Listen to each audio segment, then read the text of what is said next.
विद्यार्थी मित्रांनो, ग्रॅव्हिटेशन या चॅप्टरमधील जी एक्सरसाइज दिलेली आहे त्या एक्सरसाइजमधील 5वा जो प्रश्न आहे, सॉल्व द फॉलोइंग एक्झाम्पल्स, याबद्दल आपण आज माहिती घेणार आहोत. याच्यामध्ये पहिले एक्झाम्पल काय दिलेलं आहे पहा, म्हणजे पहिला प्रॉब्लेम काय दिलेला आहे तो इथे पहा. An object takes 5 seconds to reach the ground from a height of 5 meters on a planet. म्हणजे जर एका ग्रहावर एक वस्तू 5 मीटर वरून खाली येण्यास 5 सेकंद घेत असेल तर what is the value of G on that planet. म्हणजे एका ग्रहावर एक वस्तू 5 मीटर उंचीवरून खाली येत आहे आणि त्या प्लॅनेटच्या पृष्ठभागावर येऊन पडत आहे.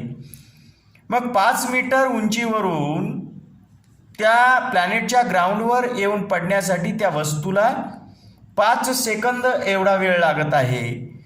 तर त्या प्लॅनेटची ॲक्सलरेशन ड्यू टू ग्रॅव्हिटी म्हणजे जीची व्हॅल्यू काय आहे हे आपल्याला काढायचं.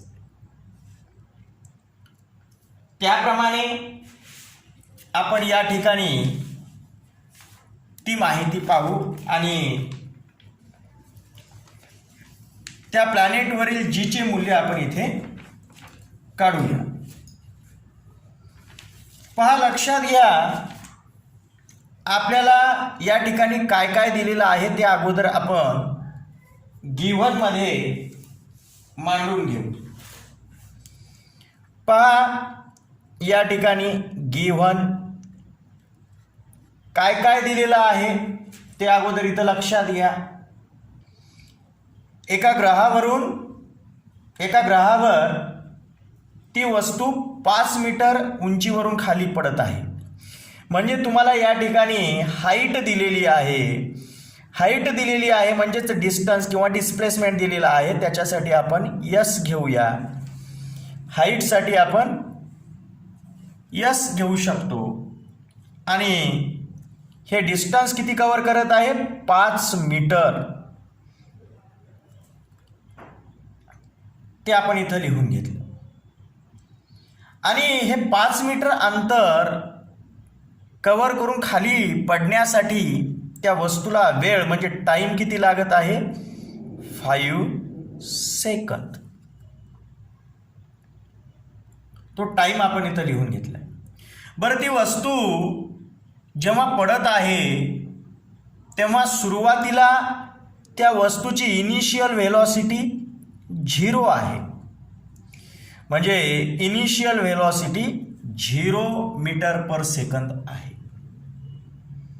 अशा वेळी त्या प्लॅनेटवर अर्थातच जीची व्हॅल्यू त्या प्लॅनेटवर काय असेल हे आपल्याला इथं काढायचं.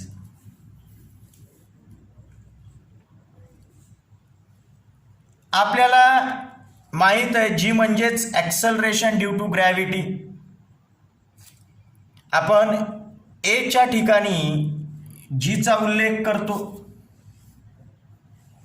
म्हणजे ॲक्सलरेशन जर ते पृथ्वीच्या ग्रॅव्हिटेशनल फोर्सच्या बाबतीत किंवा कुठल्याही प्लॅनेटच्या ग्रॅव्हिटेशनल फोर्सच्या बाबतीत असेल तर त्यालाच आपण ॲक्सलरेशन ड्यू टू ग्रॅव्हिटी म्हणतो आणि एच्या ठिकाणी आपण जीची व्हॅल्यू ही लिहित असतो. आता तुम्हाला न्यूटनचा equation of motion, second equation of motion माहित आहे. काय आहे ते इक्वेशन, Newton's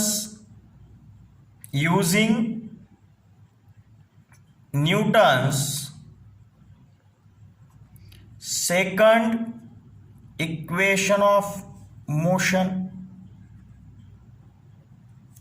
न्यूटनचा second equation of motion काय आहे, S equal to ut plus half at square. या ठिकाणी आपण ॲक्सलरेशनच्या ठिकाणी ॲक्सलरेशन ड्यू टू ग्रॅव्हिटी लिहून आपण हाच फॉर्म्युला असा लिहू शकतो, S equal to ut plus half gt square. या ठिकाणी आता आपण किमती ठेवू. यसची किंमत किती आहे 5 मीटर, ते 5 इथं लिहू. यूची किंमत 0 इंटू टाईम आहे 5 सेकंद, तो 5 प्लस हे हाफ इंटू जीची किंमत आपल्याला काढायची म्हणून आपण जशास तसं जी इथं लिहू, इंटू टी स्क्वेअर. टीची किंमत आहे 5 सेकंद म्हणून 5 स्क्वेअर. मग या ठिकाणी पहा हे 5 is equal to 0 into 5 0 plus 1/2 into G into 5 square म्हणजे 25. आता इथे पहा या ठिकाणी आपल्याला काय लक्षात येतं की हे 5 इथे आता या व्हॅल्यूमध्ये पहा, या व्हॅल्यूसोबत हे प्लस 0 आहेत म्हणजेच या सर्वांची बेरीज ही इतकी येणार. मग आता इथले हे डिव्हिजनमधले 2 इथे मल्टिप्लिकेशनमध्ये जाणार आणि इथे जे हे न्यूमरेटरमध्ये असलेले जे काही 25 आहेत हे डिनॉमिनेटरमधले 2 इथं न्यूमरेटरमध्ये जातील आणि इथले न्यूमरेटरमधले 25 इथे डिनॉमिनेटरमध्ये जातील. इज इक्वल टू राहिलं काय जी. आता इथे लक्षात घ्या की या पद्धतीने अर्थातच आपल्याला जी किंमत मिळत आहे यापासून 5 दोन्ही 10/25 बरोबर जी.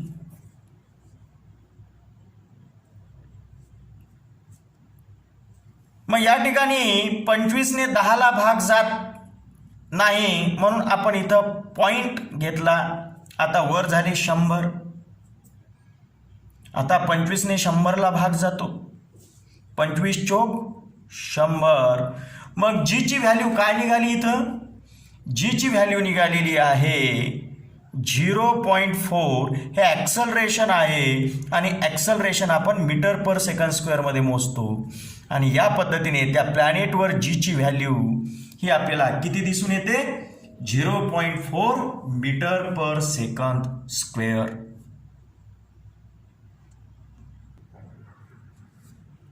या ठिकाणी आता हा दुसरा प्रॉब्लेम आपण पाहूया. The radius of planet A is half the radius of planet B. म्हणजे ए या प्लॅनेटचा रेडियस हा बी या प्लॅनेटच्या रेडियसच्या हाफ आहे. If the mass of A is ma, जर प्लॅनेट एचं मास किती असेल ma, what must be the mass of planet B so that the value of g on b is half that of its value on a. काय म्हटलेलं आहे पहा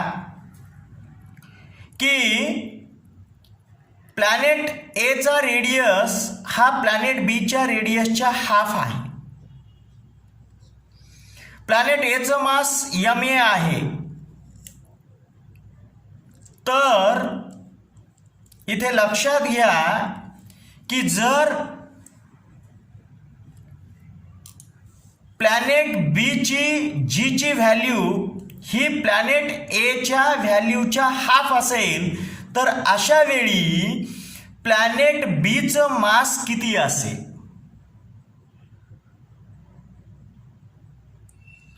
जे या ठिकाणी म्हणजे या गणितामध्ये जे काही आपल्याला क्वांटिटी दिलेल्या आहेत त्या आपण इथं लिहून घेऊ. गिव्हन मध्ये आपण या सर्वात प्रथम लिहून घेऊ. गिव्हन काय काय दिलेलं आहे ते आपण इथं लक्षात घेऊ.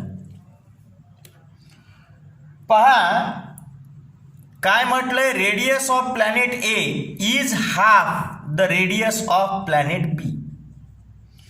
म्हणजे प्लॅनेट एचं रेडियस याच्यासाठी आपण घेऊ कॅपिटल आर ए. म्हणजे रेडियस ऑफ प्लॅनेट ए हे किती आहे, हाफ आहे. किती आहे, हाफ. कोणाच्या, रेडियस ऑफ प्लॅनेट बी. म्हणजे प्लॅनेट बीचं रेडियस आपण आर बी याने जर दर्शवलं तर आर बीच्या हाफ आहे प्लॅनेट एचा रेडियस. हे आपल्याला लक्षात येतं. यालाच आपण असंही लिहू शकतो, हाफ इंटू आर बी म्हणजेच आर बी अपॉन 2. म्हणजे आर एची व्हॅल्यू किती निघाली, आर बी अपॉन 2. त्यानंतर काय म्हटलं, if the mass of planet A is M A. Planet एचं मास आपल्याला इथं काय सांगितलंय, मास ऑफ प्लॅनेट ए काय गृहीत धरायला सांगितलंय, एम ए. ते आपण इथं या पद्धतीने गृहीत धरलं.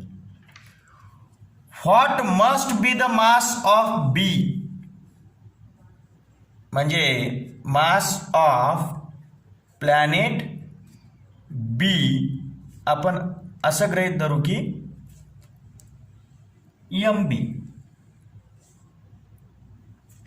So that the value of जी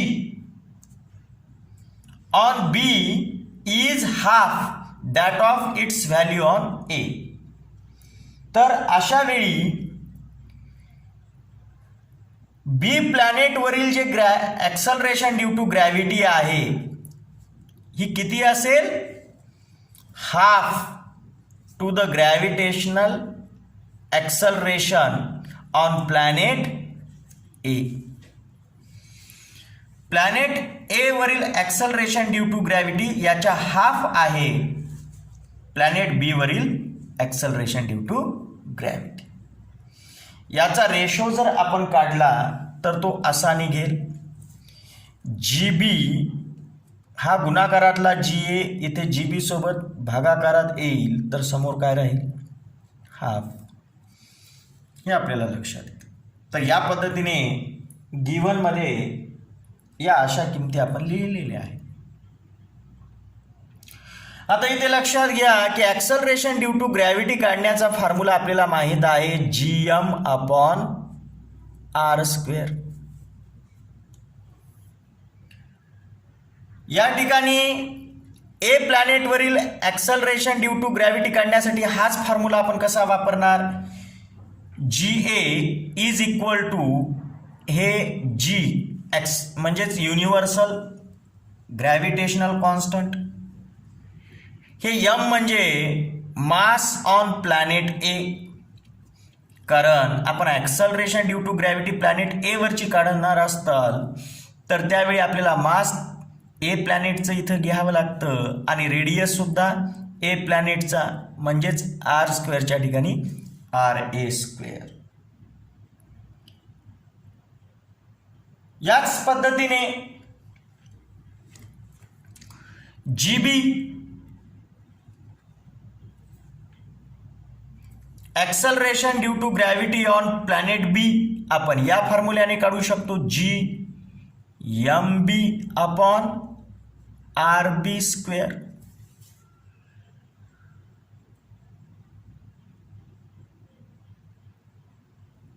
आता या ठिकाणी लक्षात घ्या, जर आपण या दोघांचा जी बी अँड जी ए यांचा जर आपण रेशो घेतला तर तो रेशो असा घेणार, G B upon G A is equal to, म्हणजे जी बीला जी ए भागाकारात आहेत तर त्यांच्या किमती सुद्धा एकमेकांना भागाकारात असतील. म्हणजे जी बीची किंमत काय आहे, G M B upon R B square. आता याच्याशी भागाकारात जी एची किंमत असेल, ही जी बीची किंमत लिहिली. आता जी एची किंमत याच्याशी भागाकारात, तर याच्याशी जी एची किंमत भागाकारात राहील. ते आपण इथं या पद्धतीने लिहूया, डिवायडेड बाय जी एची किंमत काय आहे, G M A upon R A square. आता इथे लक्षात घ्या,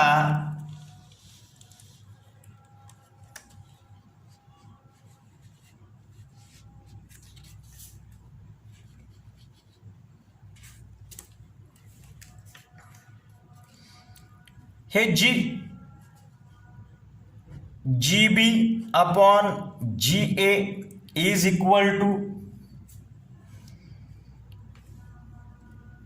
हे G M B upon R B square. हे जे इथं डिव्हिजन आहे त्याला जर आपण मल्टिप्लिकेशनमध्ये कन्वर्ट केलं तर समोरची संख्या व्यस्त होते. म्हणजे डिनॉमिनेटर न्यूमरेटरमध्ये जातो आणि न्यूमरेटर डिनॉमिनेटरमध्ये येतो. म्हणजेच R A square upon G M A. हे जी जी गेट कॅन्सल्ड. मग आता या ठिकाणी लक्षात घ्या, जी बी अपॉन जी ए, जी बी अपॉन जी ए याची किंमत आहे हाफ. ती आपण इथं लिहू, इज इक्वल टू वर राहिलेला आहे या ठिकाणी हे एम बी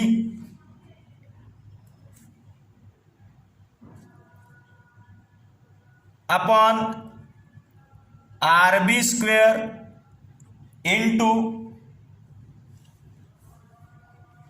या ठिकाणी आर ए स्क्वेअर आहे. हे R A square upon M A. आता या ठिकाणी यालाच आपण थोडं पद्धतशीरपणे लिहून घेऊ. Half is equal to M B upon M बीच्या खाली मी एम ए लिहितो, हे into R A square upon R B square. या पद्धतीने लिहून घेऊ.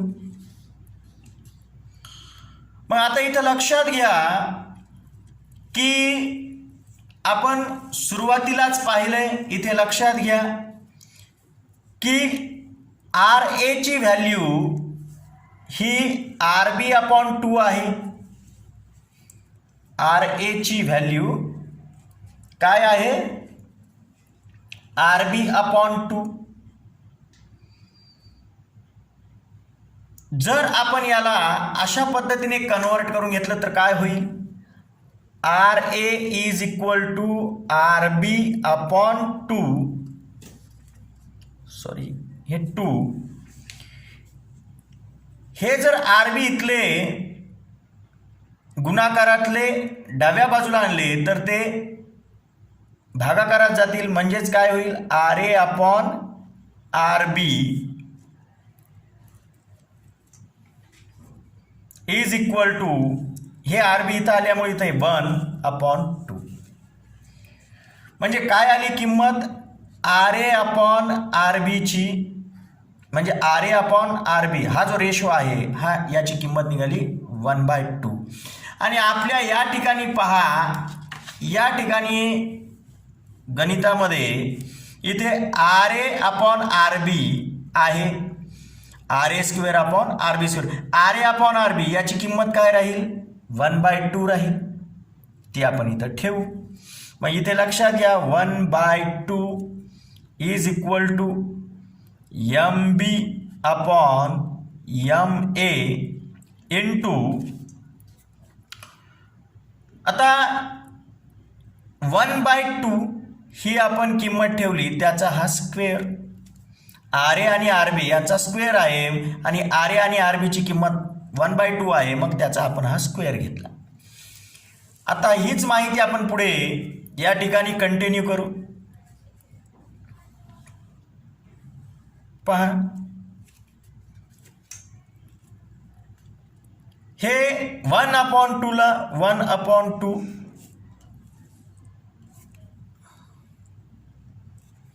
इज इक्वल टू हे M B upon M A into 1चा वर्ग 1 आणि 2चा वर्ग 4.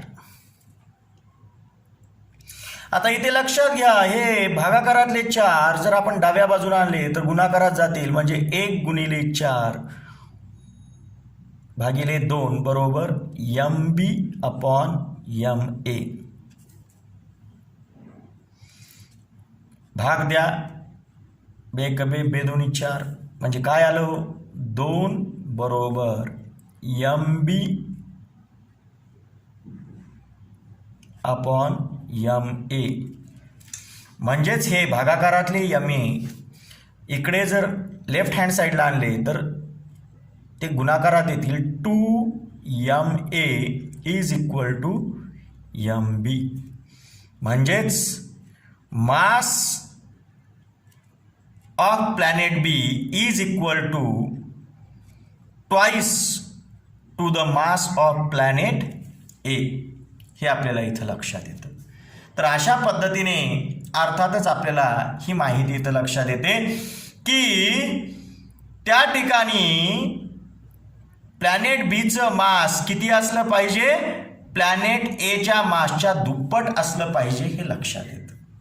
तर अशा पद्धतीने आपण हा इथं प्रॉब्लेम सॉल्व केलेला आहे.